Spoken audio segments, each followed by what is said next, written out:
नन्हा बहादुर डॉबी शांत झील के किनारे नरम घास और पंखों से बना एक घोंसला था। उसमें कई अंडे रखे थे और एक एक करके वे टूटने लगे। नन्हे बत्तख के बच्चे बाहर निकले।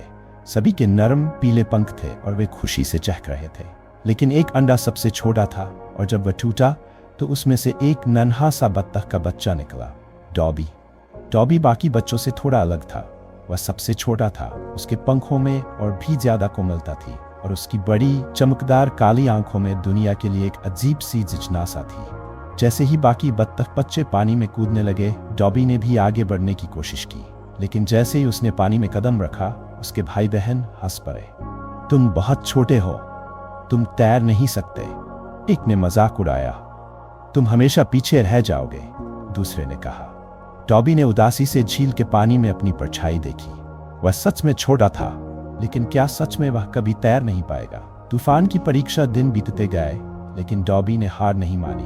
वह रोज कोशिश करता, पानी के किनारे खड़े होकर अपने नन्हे पंख फैलाने की प्रैक्टिस करता, कभी हल्की सी छलांग लगाकर पानी में जाने की कोशिश करता। लेकिन जैसे ही वह आगे बढ़ता, लहरें उसे पीछे धकेल देती। फिर भी उसने उम्मीद नहीं छोड़ी। फिर एक दिन जब सूरज चमक रहा था, अचानक बादल घने हो गए और तेज हवा चलने लगी। झील में ऊंची ऊंची लहरें उठने लगी। अचानक एक नन्हा सा हरा मेंढक जो पानी के किनारे बैठा था, तेज हवा के झोंके के साथ पानी में गिर गया। वह घबराकर उछलने लगा।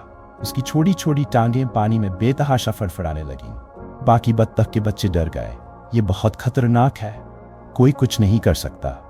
लेकिन डॉबी का दिल जोर जोर से धड़कने लगा। उसने देखा कि मेंढक डूब रहा है। उसे पता था कि अगर वह नहीं गया तो मेंढक की जान खतरे में होगी। डर के बावजूद उसने गहरी सांस ली और खुद को तैयार किया। बहादुरी की उड़ान डॉबी ने हिम्मत जुटाकर पानी में छलांग लगा दी। जैसे ही वह झील में उतरा, ठंड ने उसे अपनी गिरफ्त में ले लिया। तेज लहरें उसे इधर उधर धकेलने लगी, लेकिन उसने अपने छोटे छोटे पंख फड़फड़ाए और जितनी ताकत थी उतनी जोर से तैरने लगा। उसके पंख भीग चुके थे और वह थोड़ा डगमगाने लगा, लेकिन उसने हार नहीं मानी। उसकी चमकदार काली आंखें सिर्फ मेंढक पर टिकी थी, जो पानी में डूबने ही वाला था। आखिरकार पूरी ताकत लगाकर डॉबी मेंढक के पास पहुंच गया। उसने अपनी नरम चोंच से उसे हल्के से पकड़ा और धीरे धीरे पास के कमल के पत्ते की ओर धकेलने लगा। मेंढक, जो पहले घबराया हुआ था, अब डॉबी के सहारे पर भरोसा करने लगा। नन्हे हीरो की जीत। जब डॉबी ने आखिरकार मेंढक को सुरक्षित पत्ते पर पहुंचा दिया, तो वह खुद भी थक कर किनारे की ओर तैरने लगा। जैसे ही वह बाहर निकला, बाकी बत्तख के बच्चे हैरानी से उसे देखने लगे।